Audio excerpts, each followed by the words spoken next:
السلام عليكم ورحمه الله البنات، اش اخباركم؟ ان شاء الله تكونوا بخير وعلى خير. اليوم ان شاء الله غنحضر معكم كيكه عائليه بعصير البرتقال.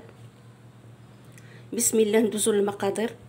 عندي هنايا 450 غرام ديال الدقيق الخاص بالحلويات مغربل في قبيصه الملحه، 4 الكيسان ونص بالعبار ديال كاسه العنبه، 450 غرام بالميزان، جوج ديال الخمارات 14 غرام وجوج فاني.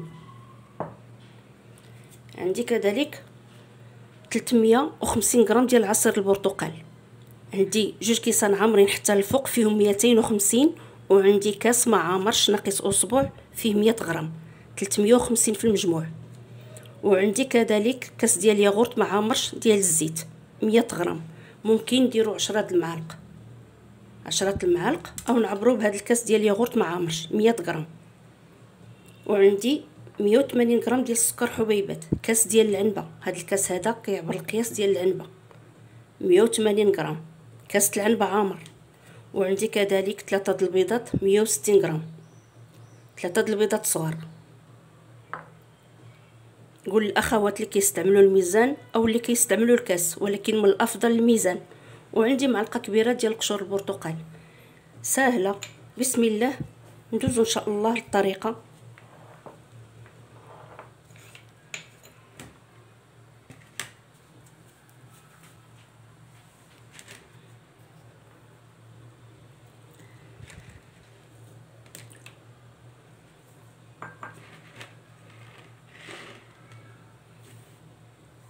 هذا الكاس هذا عبر كاس العنبه،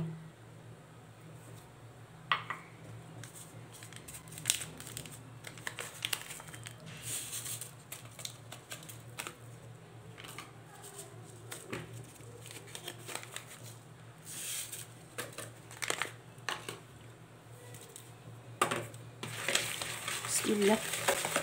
كنخدمو مزيان، كنزيدو قشور البرتقال،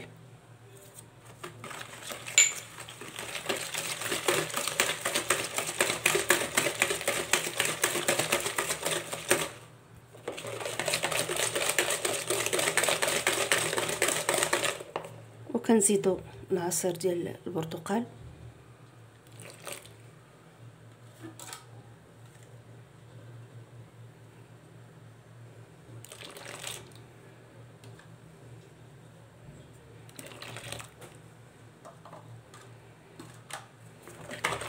وكنخدمو مزيان.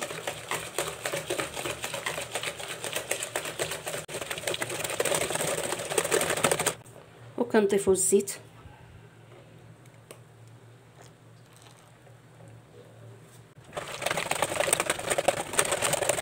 وكنضيفو الدقيق،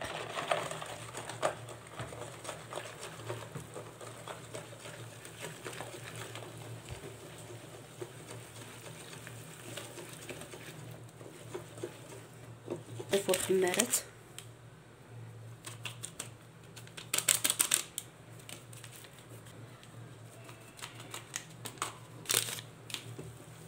وكنخدمو.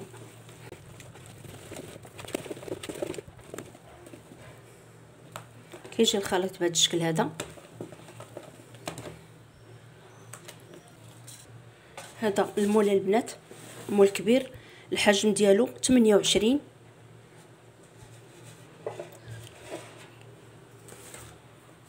كتجي هاد الكيكه كبيره ورائعه في المذاق، نتمنى ان شاء الله تجربوها.